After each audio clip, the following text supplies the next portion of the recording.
여호와께서 애굽 땅에서 모세와 아론에게 일러 말씀하시되 이달을 너희에게 달의 시작 곧 해의 첫 달이 되게 하고 너희는 이스라엘 온 회중에게 말하여 이르라.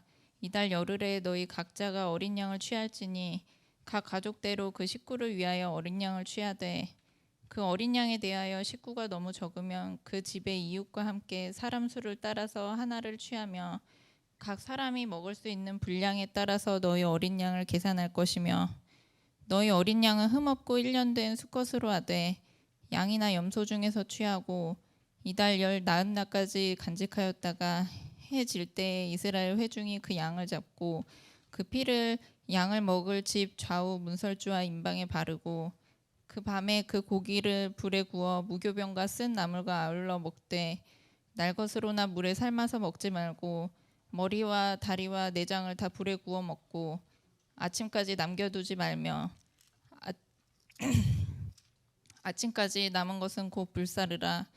너희는 그것을 이렇게 먹을지니 허리에 띠를 띠고 발에 신을 신고 손에 지팡이를 잡고 급히 먹으라. 이것이 여호와의 유월절이니라. 내가 그 밤에 애굽 땅에 두루 다니며 사람이나 짐승을 막론하고 애굽 땅에 있는 모든 처음 난 것을 다 치고 애굽의 모든 신을 내가 심판하리라. 나는 여호와라. 내가 애굽 땅을 칠 때에 그 피가 너희가 사는 집에 있어서 너희를 위하여 표적이 될지라. 내가 피를 볼 때에 너희를 넘어가리니 재앙이 너희에게 내려 멸하지 아니하리라. 너희는 이 날을 기념하여 여호와의 절기를 삼아 영원한 규례로 대대로 지킬지니라. 아멘. 무교절의 첫날에 제자들이 예수께 나와서 이르되 유교절 음식 잡수실 것을 우리가 어디서 준비하시기를 원하시나이까. 이르시되 성 안 아무에게 가서 이르되 선생님 말씀이 내 때가 가까이 왔으니 내 제자들과 함께 유월절을 내 집에서 지키겠다 하시더라 하라 하시니 제자들이 예수께서 시키신 대로 하여 유월절을 준비하였더라. 저물 때에 예수께서 12 제자와 함께 앉으셨더니 그들이 먹을 때에 이르시되 내가 진실로 너희에게 이르노니 너희 중에 한 사람이 나를 팔리라 하시니 그들이 몹시 근심하여 각각 여짜오되 주여 나는 아니지요.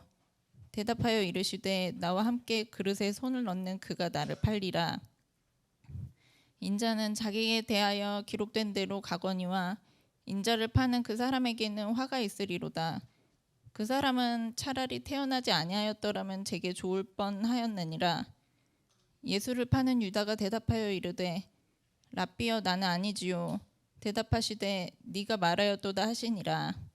그들이 먹을 때에 예수께서 떡을 가지사 축복하시고 떼어 제자들에게 주시며 이르시되 받아서 먹으라. 이것은 내 몸이니라 하시고 또 잔을 가지사 감사기도 하시고 그들에게 주시며 이르시되 너희가 다 이것을 마시라.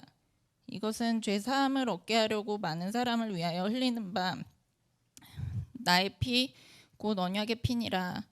그러나 너희에게 이르노니 내가 포도나무에서 난 것을 이제부터 내 아버지의 나라에서 새 것으로 너희와 함께 마시는 날까지 마시지 아니하리라 하시니라. 아멘. 아멘. 하나님께서 우리에게 주신 말씀입니다. 네, 오늘은 출애굽기 12장, 마태복음 26장의 말씀을 통해서 성찬이라는 제목으로 말씀의 은혜를 나누고자 합니다. 오늘은 세계 성찬주일로 이렇게 지키게 됩니다. 우리 교회뿐만 아니라 우리 한국의 모든 교회들, 교파와 교단을 초월해서 오늘은 성찬주일로 지킵니다. 우리 한국의 교회뿐만이 아니라 전 세계에 있는 모든 교회들이 오늘은 성찬주일로 지키게 되는 것이지요. 이 성찬주일의 기원은 사실 그렇게 길지는 않습니다. 1930년대 후반에 미국의 장로교단에서 먼저 시작이 됐어요. 그리고 이제 미국에서 가장 큰 교단인 우리 감리교회, 미국 감리교회가 이제 장로교단과 뜻을 같이 해서 성찬주일로 지키게 되었습니다. 그래서 1940년대 초반부터 전 미국에서 지키던 것들이 이제 전 세계로 이렇게 전해지게 되어서 우리 한국 감리교회도 10월 첫 번째 주일을 성찬주일로 이렇게 지키고 있습니다. 하나님은 우리에게 은혜를 베푸시기 원하시는 은혜의 하나님이시죠. 그리고 하나님께서는 우리에게 은혜를 주시기 위해서 몇 가지 도구를 사용하십니다. 이것은 은혜의 수단, 수단이라고 하는데요. 이 은혜의 수단이 세 가지가 있어요. 첫째는 말씀, 두 번째는 기도, 그리고 세 번째가 성례입니다. 이 성례라고 하는 것은 거룩한 예식이라고 할 수가 있죠. 설교는 보이지 않는 말씀입니다. 왜냐하면 여러분들이 설교를 귀로 듣기 때문이죠. 그러나 성례는 보이는 말씀입니다. 성례는 귀로 듣는 것이 아니라 눈으로 보게 되는 거예요. 자, 눈으로 보는 것만이 아니죠. 세례를 받을 때는 머리에 뿜어졌던 그 물이 머리를 타고 흘러 내려오는 것, 그것을 몸으로 체험하게 되고 또 세례식에 참여했던 사람들은 그 장면을 보게 되는 것입니다. 우리가 잠시 후에 이제 성찬 예식을 가질 텐데 성찬 예식을 통해서는 먼저 이렇게 예비되어져 있는 빵과 잔을 보게 되죠. 그리고 우리는 분급의 과정을 통해서 빵이 찢어져 나뉘어지고 그리고 포도주가 잔에 부어지는 것을 보게 되고 먹고 마시게 됩니다. 성례를 통해서는 보는 것뿐만이 아니라 우리의 모든 감각을 통해서 이제 하나님의 은혜를 체험하게 되는 것이죠. 그래서 주된 그 은혜의 통로가 바로 말씀, 기도, 그리고 성례라고 할 수가 있는 것이죠. 그런데 말씀과 성례에는 좀 차이점이 있어요. 똑같이 은혜의 수단인 건 맞지만 말씀은 믿음을 일으키고 믿음을 강하게 합니다. 우리의 믿음이 들음에서 나고 들음은 말씀을 듣는 것이잖아요. 그렇기 때문에 말씀을 들으면 들을수록 믿음이 생겨나고 믿음이 강해지는 것이죠. 자, 그렇지만 성례는 조금 달라요. 성례는 사실 믿음이 없는 사람에게는 아무런 의미가 없습니다. 여러분 초대교회에 보면 초대교회 성도들이 함께 모여 식탁의 교제를 나누게 되죠. 성찬의 기원이 바로 그 초대교회 성도들이 함께 나누었던 식탁의 교제에서 출발을 하게 됩니다. 그런데 초대교회의 그 식탁의 교제는 정확하게 얘기하면 1부와 2부로 나뉘어져 있어요. 1부는 초대교회 예배에 참석했던 모두가 대상이 됩니다. 그래서 당시에는 이제 개인별로 음식을 가져오기도 하고, 물론 그 예배를 드리는 장소에서 이렇게 포도주와 빵을 준비를 했겠죠. 그리고 포도주와 빵은 특별한 것이 아니라 당시 유대 사람들의 그냥 일반적인 식사로 나눌 수 있는 것들이었어요. 그래서 일부에는 예배가 끝난 후에 모든 사람들이 예배에 참석한 모든 사람들이 이 식탁의 교제를 나누게 됩니다. 엄밀한 의미에서 보면 그것은 애찬이라고 할 수가 있어요. 그런 다음에 그날 예배에 처음 참석을 했거나 아직 세례를 받지 못한 사람들은 집으로 돌아가게 됩니다. 그리고 이제 세례를 받고 정말로 예수님을 믿음으로 고백한 사람들이 후에 남아서 믿음의 결단과 그리고 하나님의 자녀로서의 사명을 깨닫고 확인하는 의미로 그 다음 성찬이 이루어졌어요. 자, 그렇기 때문에 이 성례는 믿음의 고백이 있는 사람들, 그리고 그것이 이제 교회 역사를 통해서 적어도 세례를 받은 사람들이 이 성찬에 참여하는 것으로 그렇게 전통적으로 이어져 오게 되었습니다. 물론 우리 교회는 세례를 받지 않으셔도 성찬에 참여할 수가 있습니다. 그러나 분명한 전제는 있습니다. 여러분들이 세례를 받지 않으신 분이 있다 할지라도 오늘 예배를 통해서 나는 예수님을 구주로 믿습니다 라고 하는 신앙의 고백이 있다면 충분히 이 성찬에 참여할 만한 자격이 됩니다. 물론 우리 교단에서 정한 교회의 그 교리와 장정에 의해서는 세례교인 이상이 이 성찬에 참여할 수 있습니다. 그렇기 때문에 아직까지 세례를 받지 못하신 분들이 있다면 우리 교회에서는 부활절과 성탄절에 세례 예식이 거행이 됩니다. 그 세례 예식을 통해서 세례를 받으시면 훨씬 더 신앙생활에 큰 도움이 될 것입니다. 교회 역사가 계속되면서 성례는 몇 가지 형식을 가지고 만들어지기 시작을 했어요. 자, 그래서 가톨릭에서 신앙생활 하시던 분들은 칠부성사라는 것을 아실 겁니다.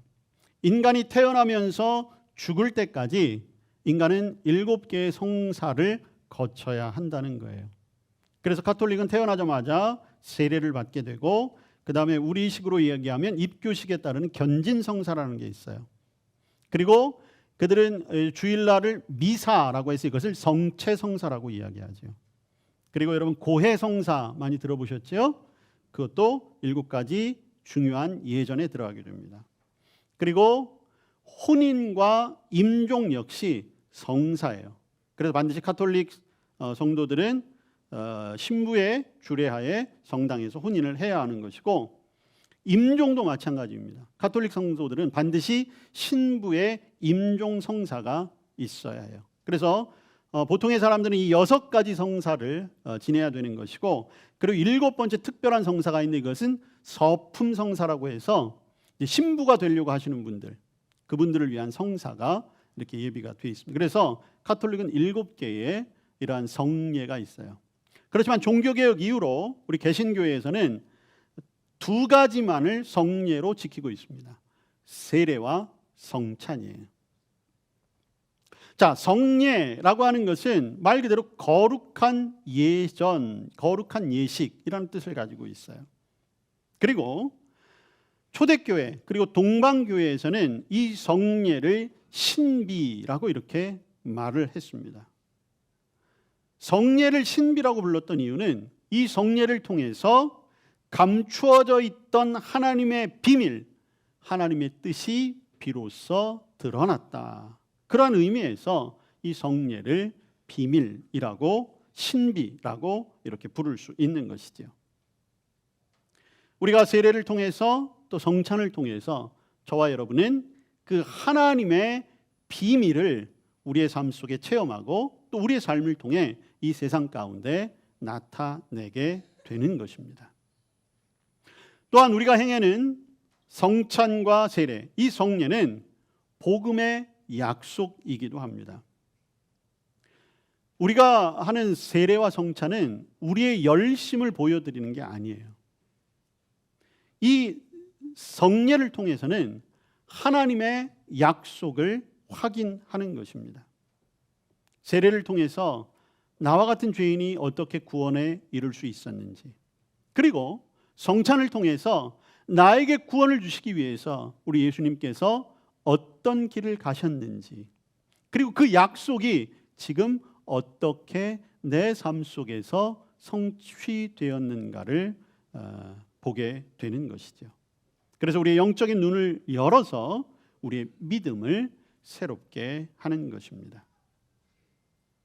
또한 이 성례를 통해서는 확실한 은혜를 주시는 거예요. 성례는 표식과 인의 역할, 즉 도장의 역할을 한다고 이야기할 수가 있습니다. 여러분, 표식이 된다는 건 어떤 의미인가? 예를 들면 이런 거죠. 결혼을 했다는 표시로 사람들은 결혼 예물로 반지를 끼우게 되죠. 그래서 그 결혼 반지를 낀 사람을 보면 아, 저 사람이 결혼한 사람이구나, 그렇게 알 수 있는 것과 마찬가지로 이 성례, 즉 세례와 성찬에 참여함으로 우리는 하나님의 자녀입니다라는 것을 드러내게 되는 거예요. 우리의 표지가 되는 거예요. 또한 인치심, 도장의 역할을 한다고 하는 것인데, 여러분, 증서에다가 도장을 찍는 것은 이것이 공인된 문서, 그만큼 권위가 있다는 것을 말해요. 마찬가지로 저와 여러분이 세례와 성찬에 참여할 때는 복음을 통해서 우리가 하나님의 사람이 되었다라고 하는 것을 성령의 인치심으로 나타나게 되는 것입니다. 성례에는 이렇듯이 중요한 의미가 있어요. 여러분들, 그래서 이제 우리 교회에서 세례식이 거행될 때, 그리고 여러분들이 한 달에 한 번씩 이 성찬에 참여하실 때 반드시 이 의미를 기억하는 것이 중요합니다. 이 예식을 통해서 복음이 내 안에서 성취되었다. 그리고 이 성례 예식을 통해서 나는 확실한 은혜의 사람이다라는 것이 보여주게 되는 것이다. 자, 우리가 지키는 성례가 두 가지, 세례와 성찬이 있다고 했는데 여러분 세례의 의미는 뭐겠습니까? 세례의 가장 중요한 의미는 죄 사함이에요. 비록 우리가 물로 세례를 받지만 그러나 그때 성령께서 우리 안에 임재하셔서 우리의 모든 죄를 깨끗이 씻어 주시는 것입니다. 우리의 원죄 그리고 우리의 자범죄, 우리가 스스로 지은 죄들을 다 용서해 주신다는 거죠. 그래서 이 세례는 회개의 열매입니다. 그리고 세례를 받는 사람은 어떤 마음으로 그 세례를 받겠어요? 이제는 저의 죄가 다 사함받았습니다. 이제는 하나님의 사람으로 말씀대로 살겠습니다 라고 하는 헌신의 약속이 있는 것입니다. 오늘 예배하시는 분들은 아마 거의 대부분 다 세례를 받으셨어요. 여러분들이 혹은 유아 세례를 받으신 분이 있기 때문에 자신의 신앙 고백이 어떻게 되었는지 잘 모르시는 분도 있고, 그래서 유아 세례를 받으신 분들은 입교식이라는 것을 통해서 그 세례의 의미를 다시 한번 깨닫게 하는 것입니다. 혹 아직까지 그 세례의 정확한 의미를 모르신 분이 있다면 오늘 이 말씀을 들으시고, 나는 세례 받았는데 거기에는 내 죄를 용서해 주셨다라고 하는 은혜와 이제는 내가 세례 받은 자로 합당한 삶을 살겠습니다 라고 하는 고백이 있구나, 그 마음을 늘 기억하시기를 바랍니다. 자, 우리가 오늘 이제 성찬을 하게 될 텐데 성례의 두 번째 바로 성찬입니다. 거룩한 식탁이라는 뜻이지요. 사실 이 성찬은 감사를 드립니다 라고 하는 헬라어에서 그 뜻이 왔어요. 우리는 이 성찬을 혹은 주님의 만찬 혹은 거룩한 교제, 그리고 우리가 성찬을 기억할 때는 예수님께서 마지막 날 제자들과 함께 나누었던 그 자리를 기억하며 최후의 만찬을 많이 떠올리게 됩니다. 주님께서 잡히시던 날 밤 그 비장한 순간에 예수님께서는 식탁을 제정하셨고 제자들과 나누시고, 그리고 분명히 말씀하셨어요. 이날을 기억하고 기념하라. 그래서 성찬을 집례하는 가운데 가장 많이 등장하는 단어가 바로 기억하는 것과 기념하는 것입니다. 그런데 이 기억과 기념이라고 하는 것은 그저 단순히 과거에 있었던 것을 회상하라라는 의미가 아니에요. 자, 여러분, 오늘 우리가 구약의 본문과 신약의 본문을 읽었어요. 구약의 본문은 하나님께서 이스라엘 백성들에게 유월절을 지키라라고 하는 말씀이었어요. 그리고 오늘 신약의 본문은 예수님께서 이제 이 거룩한 식탁을 기념하라, 기억하라라고 하는 말씀을 주고 있습니다. 그런데 오늘 구약의 말씀과 신약의 말씀에 접촉점이 있는데 그게 바로 유월절이라고 하는 절기예요. 여러분, 구약에 있어 유월절은 어떤 절기입니까? 이스라엘 백성에게 있어서 유월절은 430년 동안 애굽에서 종살이 하던 것을 이제 끝내게 하신, 출애굽하게 하신 하나님의 은혜를 기억하는 날이에요. 자, 그런데 하나님은 그렇게 하시기 위해서 어떻게 하셨습니까? 당시 애굽에 10가지의 재앙을 내리셨어요. 그리고 마지막 10번째 재앙을 내리시기 직전에 하나님이 이스라엘 백성들에게 명령하시죠. 양을 잡아서 그 피를 문설주와 인방에 바르게 했습니다. 지금으로 이야기하면 문 틀과 문 위에 가로막에 그 피를 바르라는 거였어요. 이유는 무엇입니까? 마지막 10번째 재앙이 장자의 죽음인데 하나님의 죽음의 사자가 그 장자의 생명을 취하려고 왔다가 문 인방과 문설주에 피가 묻어 있는 집은 하나님의 사자들이 그냥 지나갈 것이다. 패스 오버. 그게 바로 유월, 넘어가다라는 뜻이에요.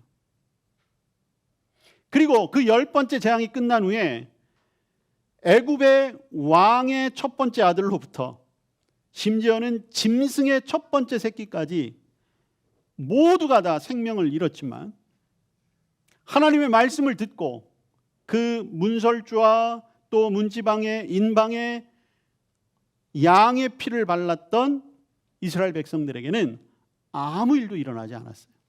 생명을 지키게 된 것이지요. 오늘 예수님께서 유월절을 앞두고 유월절 전날 제자들과 함께 마지막 식탁을 나누시면서 자신의 생명을 유월절 어린 양의 그러한 희생 제물에 빗대어 제자들에게 주심으로 말미암아 이 식탁을 기억하고 이 식탁을 기념하는 자들에게는 이제 유월, 즉 하나님의 죽음이 지나가게 되고, 즉 우리에게 있어서는 구원받아 영원한 하나님의 나라에 이르게 되는 그 길을 이루어 주신 것이죠.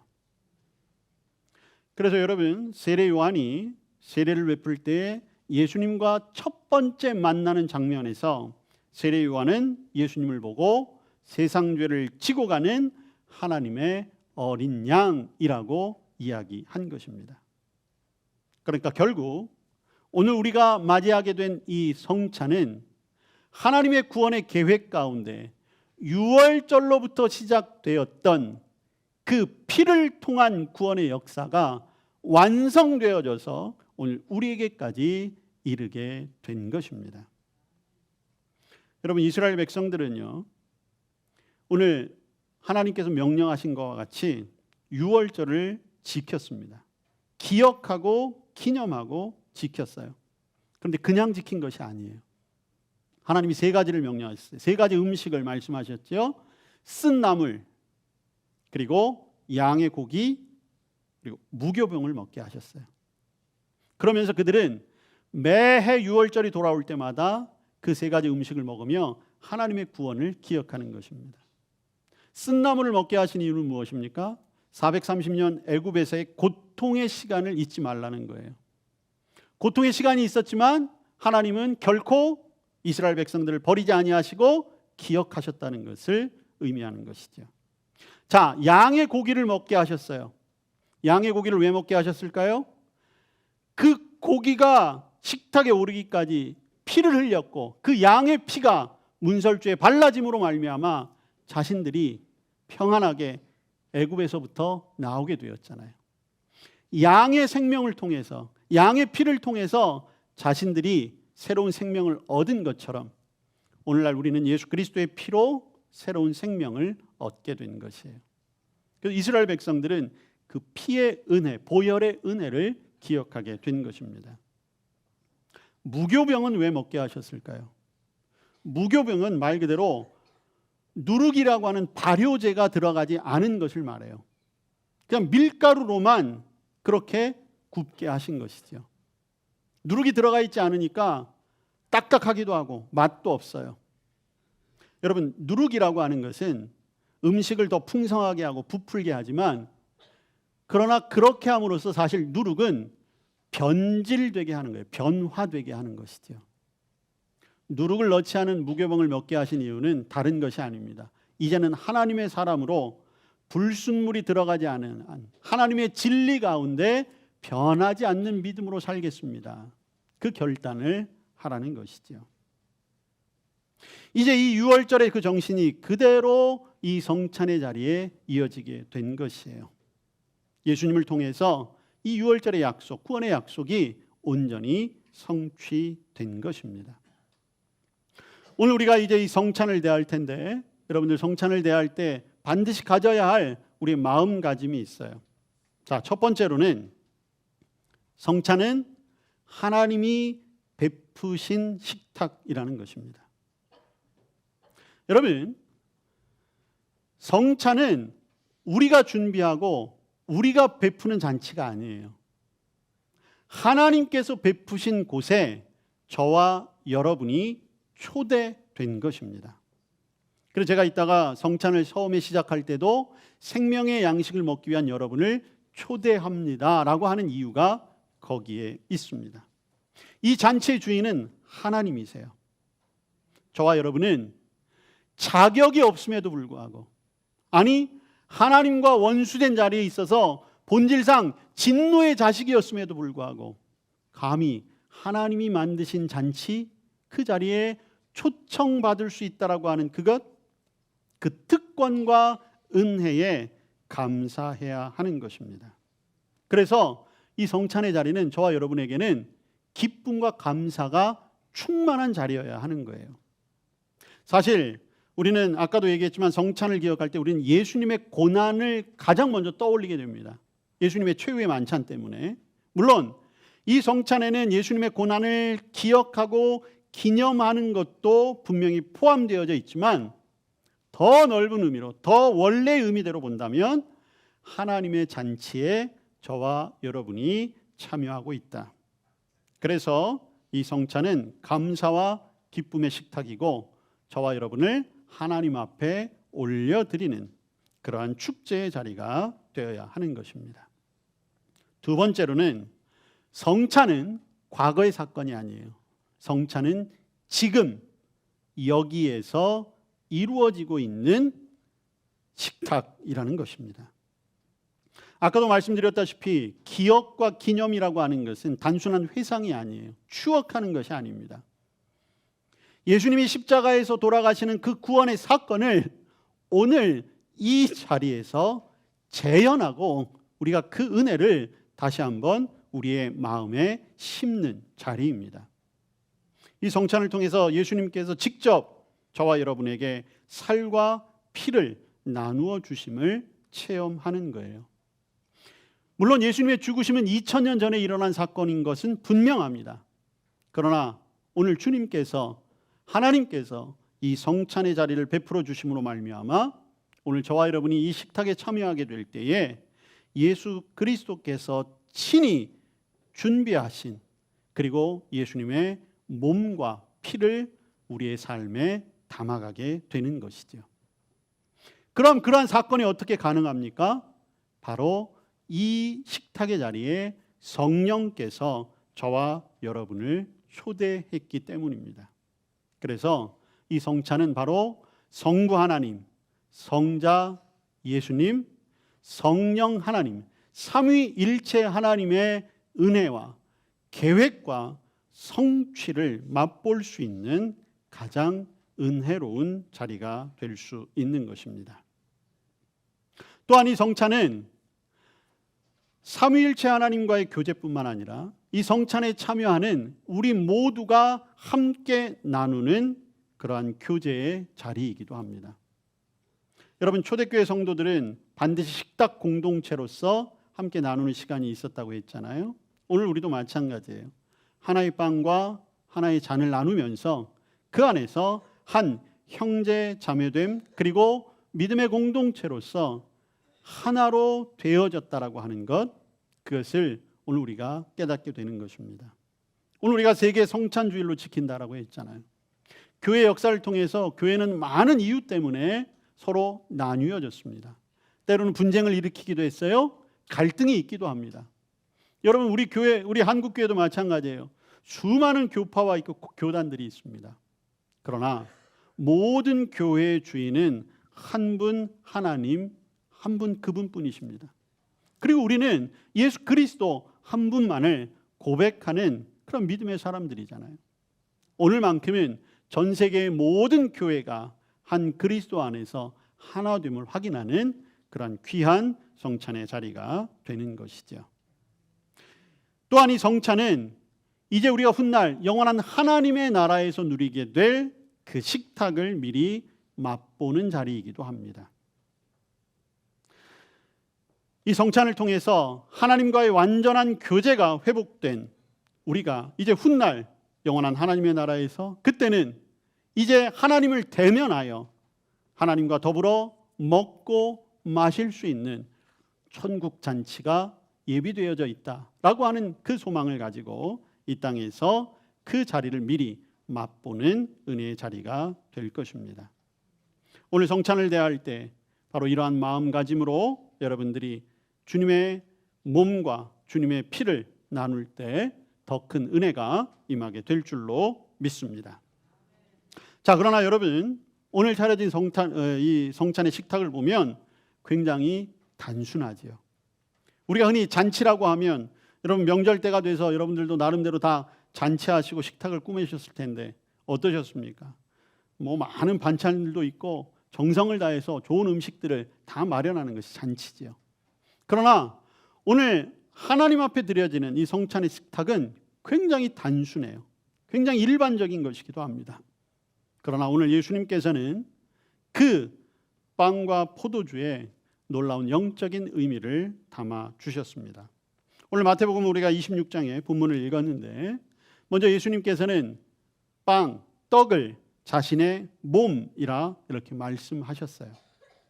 그리고 그것을 떼어 제자들에게 일일이 나누어 주셨습니다. 이것은 예수님의 십자가의 죽음을 의미해요. 예수님께서는 우리에게 생명을 주시기 위해서, 우리 구원을 주시기 위해서 자신의 몸을 실제로 다 찢으셨지요. 두 손과 두 발, 그리고 머리에 가시면류관, 그리고 창에 찔린 허리. 예수님의 온 몸은 산산이 부서졌습니다. 그러나 그 부서진 몸을 통해 우리에게는 새로운 생명이 부여된 것이죠. 또한 예수님께서는 포도즙을 제자들에게 나누어 주시며 이렇게 말씀하셨어요. 빵에는 그저 단순히 내 몸이다 이렇게 말씀하셨지만 포도주를 향해서는 죄사함을 얻게 하려고 많은 사람을 위하여 흘리는 바 나의 피, 언약의 피라 말씀하셨습니다. 이것은 바로 유월절 그 문설주에 발랐던 어린 양의 피의 그 의미가 오늘 예수님에게까지 이어졌다는 것을 분명하게 보여주고 계시는 것이죠. 여러분, 구약시대 이스라엘 백성들은 죄 용서함을 위해서는 반드시 짐승의 피가 필요했습니다. 그러나 오늘날 저와 여러분은 더 이상 짐승을 잡지 않아도 되죠. 왜? 예수님께서 십자가 위에서 단 한 번 들이셨지만 그러나 영원한 제물이 되어 주셨기 때문에 그 피를 흘려주셨기 때문에 저와 여러분은 그 약속 안에서 주님의 이름을 부르기만 하면 우리의 죄가 용서함을 얻는 그러한 은혜를 누리게 된 것입니다. 예수님은 피를 흘리시기 위해 가시관을 쓰셨습니다. 그리고 굵은 못에 박히셨습니다.